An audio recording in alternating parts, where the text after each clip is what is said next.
Well, everything that we eat impacts the systems in our body. And you're right, I don't want to sound so heavy that it's all or nothing. It's really small steps. It's small steps with my clients that lead to big results. As quickly as we damage ourselves, honestly, we can correct ourselves. So I don't want anybody to ever think that you can't change where you are and you can't make good habits become a lifestyle. Everybody, this is Dr. Warren Kalkstein here at Kalkstein Chiropractic with Megan Kalkstein, my mother, our nutritionist on staff here at the office. And hi, Mom. Hi, Warren. How you doing? I'm great. We're going to be talking a little bit about nutrition, a lot about nutrition. And I'm going to start just kind of jumping in on my personal experience because I think it's very relatable for a lot of people relative to different obstacles that I've faced in life and how nutrition's played a role. So I'm kind of thinking of three big ones for me. One, I was very stubborn as a child relative to food. I related to another patient yesterday who was 7 years old who also was on a list of 5 foods that they currently were eating. And it's just a good example of how you can have the best example or the best environment, relatively speaking, and sometimes we don't take advantage of that. And I know that was a struggle for me when I was younger, and it wasn't until I really took ownership into my own life to make the right choices and to follow what the good things my mom has been preaching since I was younger. And really, it's why it comes off so naturally when she helps people now, is because she walks the walk, and she really has been doing it for a long time before inflammation in the body was even kind of talked about on a broader scale. So I'm grateful for her for that reason. I'm grateful in my lacrosse career and playing and having the support that she did. And really that was kind of a transition point for me when I started eating a little bit better through high school and college. And it really helped me in terms of my recovery from stress. And then now more recently with patient care, I've seen how huge a role nutrition plays relative to recovery, relative to metabolic health. And honestly, the things that get most people at the end of the day, nutrition is the fundamental fix that they need to kind of jump into and address.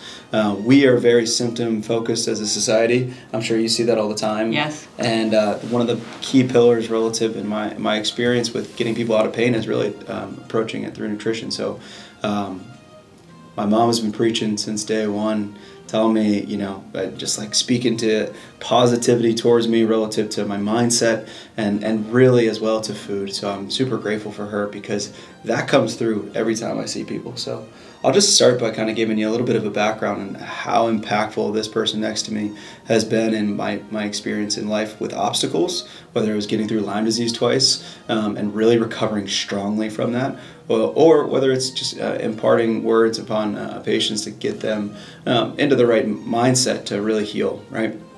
So, thank you, Mom. You're welcome. Appreciate you. I love that you're recognizing all that right now, and you always have. So I feel fantastic about the way my children eat and how they're raising their grandchildren, and that's the best I can do, is pass it on. Right on. Yeah, and to patients as well as a community. So I want to jump in a little bit, maybe to get some insight here into why we talk about food relative to pain, why we talk about food relative to whole body or metabolic health and how important that is. And let's kind of, speak into that first off the bat of why whole foods, Mom? Like, what does that mean to you relative to overall health and wellness? I know that term sometimes throws people off, but what whole foods are, in my definition, is they are real foods that are produced in nature. And where we have gone as a society is that we are consuming mass quantities of overly processed foods that are full of poisons, and they're poisoning our bodies and they're inflaming our bodies. If you were metabolically healthy during COVID, you had almost a zero chance of mortality from the disease if you were healthy going into getting COVID. If that did not wake up society to getting healthy, nothing will. Just nothing will. So when I talk about whole foods, I don't limit the foods that people eat. I just emphasize quality. Quality, quality, and quality. Yeah, I think there's a lot of questions that come up relative to that, and I think that she's had a really good experience, even volunteering a lot and working in the city in areas where it's an absolute desert, right? Yes. All things considered, and we are speaking from even just as a society standpoint in a privileged way relative to our access to food in general, relative to other places. But maybe in the kind of the hardest stricken areas, and she still found a way to connect to people in that environment and teach them about cooking and teach them about why whole food matters to being metabolically healthy, so you can be at a better position or be in a better position to fight disease. To live. We've got one shot. It's really about the quality of the life that you want and how you're going to age and how you see that last quarter of your life. Like if you start ignoring signs in your 30s, 20s, and then into your 40s, all of a sudden you're going to start getting the tick-tock. It's going to happen. You're going to get the high blood pressure. You're going to get the bad diagnosis from your doctor. Oh, we need to put you on a statin. Once that starts, all medicine is going to just band-aid everything that's broken about you. They're going to put a band-aid on it. No one's going to ask why. No one's going to teach you how to fix that. My job here as a nutritionist is to try to help people take control of their destiny and their health. Mm-hmm. Like really, if you think about it, we got one shot. We really only have one shot. Yeah. So how do you want to live that life? I've got my mom speaking powerful words into me that way, right? We're talking about destiny. We're talking about things that are way beyond, cooking your carrots and your fish together. But which is so important from a purpose standpoint to making these decisions. And so I guess you can go two ways with this, right? Relative to nutrition, you can go against the fold of avoiding really bad things happening, right? And then kind of also. You can speak towards living yourself to an optimal state, if you will, and living life to the fullest. So and feel better.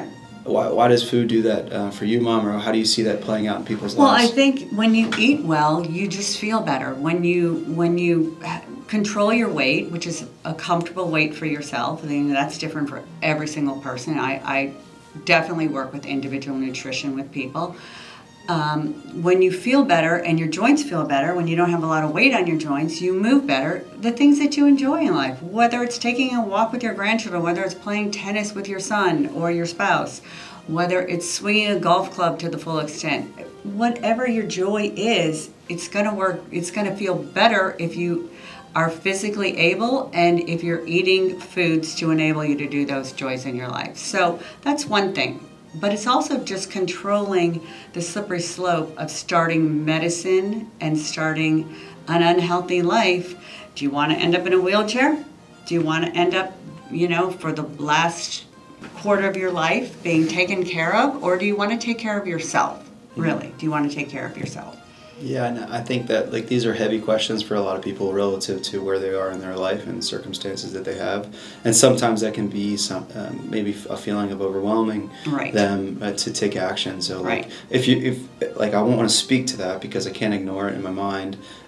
Taking small steps and being consistent to where you are and being realistic and reasonable and kind of taking the approach of you got to kind of give yourself a little bit of grace. Yes. But at the same time, I think that if you hear my mom talk for a little bit, you can tell she's get it, just get after it, take action, and that speaking to that side of the brain, if you will, of taking action and not being passive, is really important as well. So tell me a little bit of this, Mom, right? Because I've really seen this play out in my life. And I've gone through valleys and ups and downs, but my immune system, how does whole food, how does nutrition play a role directly in the immune system and maintaining kind of a healthy fight against viruses and bacteria? Well, everything that we eat impacts the systems in our body, and you're right. I don't want to sound so heavy that it's all or nothing. It's really small steps. It's small steps with my clients that lead to big results. As quickly as we damage ourselves, honestly, we can correct ourselves. So I don't want anybody to ever think that you can't change where you are and you can't make good habits become a lifestyle.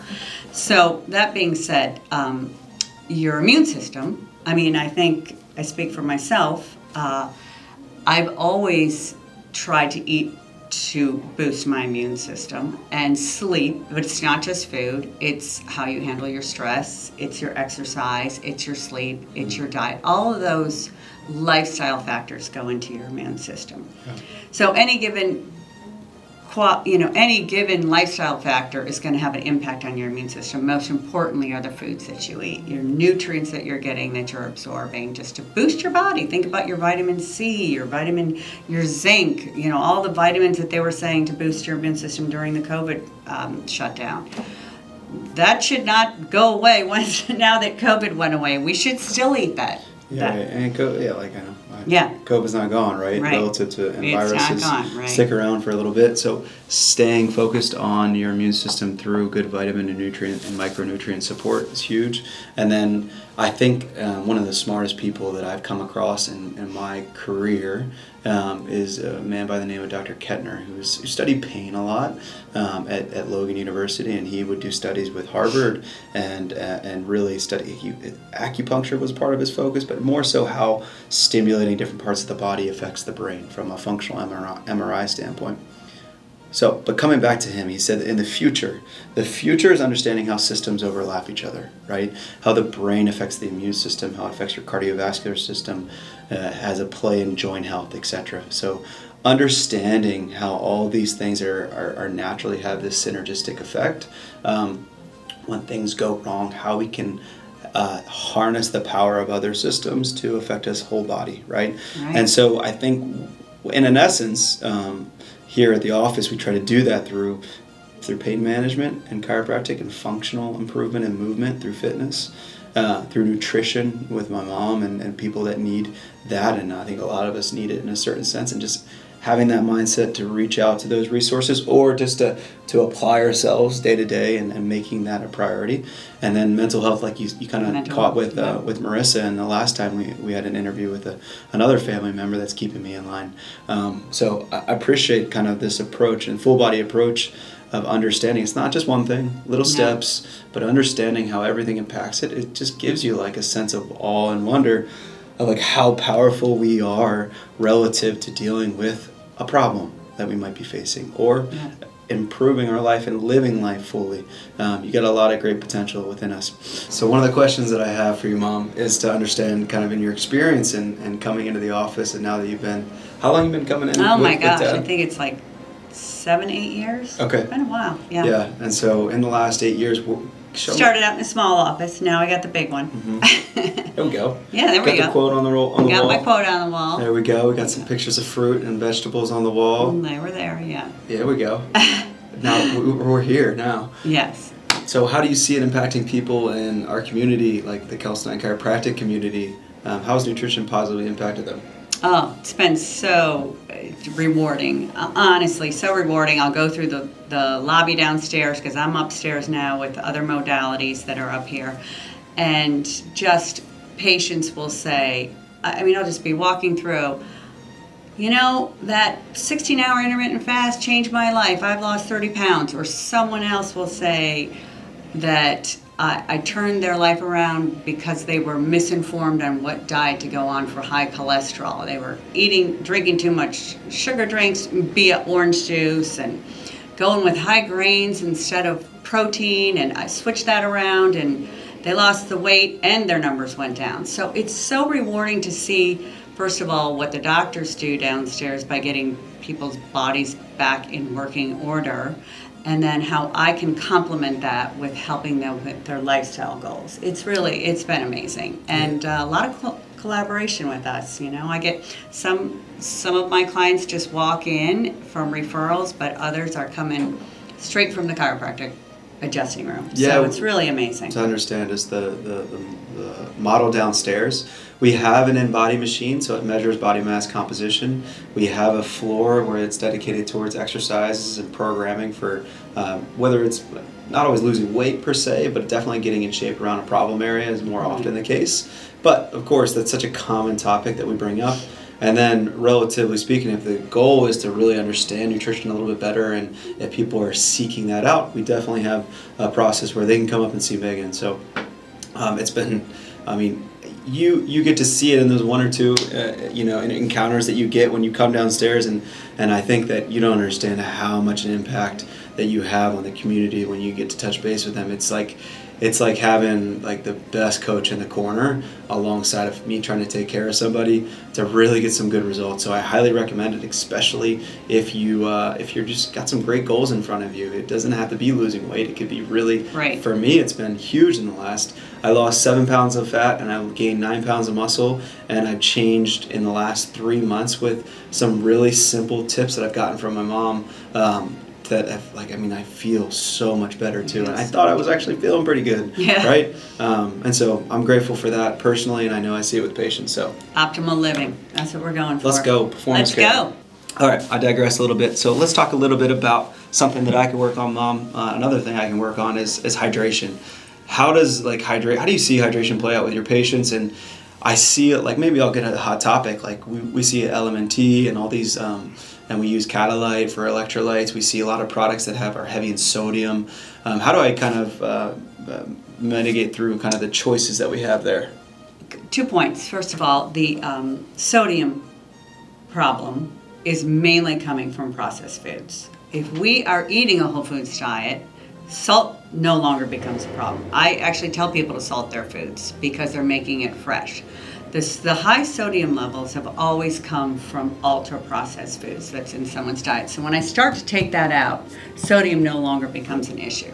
Now, as far as hydration is key for everything. I mean, we can go weeks on a starvation diet and not eat, but we can only go a couple days without water. And if you think about the importance of hydration, just because of that alone, how important it is for our body to function. So I know, as far as like what you're doing downstairs, if you have a patient who's not hydrated and you adjust them or you're treating them and they stand up quick and they get a little lightheaded, that could be as simple as they're just not getting enough water. So hydration is key. And of course, when I say hydration, I'm not saying go drink a Coke. I want you to drink lots of water, sparkling water. Teas and coffee are fine, but the liquids that I promote are pretty basic. Mm-hmm. Pretty basic. I don't really give anybody a pass on saying, but I drink, a Coke with my lunch and this. No sugar drinks in this hydration component. So yeah, I think keep the sugar out of your drinks and drink a lot of water. I appreciate your approach, and I appreciate your motivation that you provide people. Sometimes the solution is very simple, and sometimes we don't need to create a lot of options, because the simplest, the most natural resources that we have are right in front of us. They're right in front of you. Yeah. And so I would say, like, one of these questions in here asked me, how do I see nutrition play a role within chiropractic or musculoskeletal health within my patient population? I think, let me just say this, like when you overeat and when you're at a surplus of calories in the body, and your body says, okay, we need to store this up and save it for later, so you're eating beyond your metabolic demand. There's studies that show that fat deposits don't just occur in the skin and around the organs, but they also occur near the joints and in the bones. So there's deposition or deposits of fat that happen in the joints itself. So it causes, and what happens with that is fat is pro-inflammatory as well. So it raises that level of joint inflammation just alone. So if you're having a balanced diet, if you're eating whole foods, if you're really being mindful and you have some of these simple but like what's old is new. What's old is new. Eat what your grandmother ate. For sure. And so if you take those approaches, I hope it helps you on your journey. And if you want to hear more about kind of Megan's approach, her cookbook is amazing. We use it all the time in the house. I love it. It's on her website at megankalkstein.com. You can check out the link below. And if you want to reach out to her via email and ask her any questions you might have, because every scenario, every situation feels very unique and different in where you are, but sometimes the solutions are there and attainable. Okay? So Mom, thank you for taking the time to work us into your schedule and allow us to have this moment with you. And I hope that whoever you are and where you are in your journey, you keep getting after it and you continue to be successful. Small steps. If you're just starting, keep it up. Okay. So thank you again, Mom. Thank you.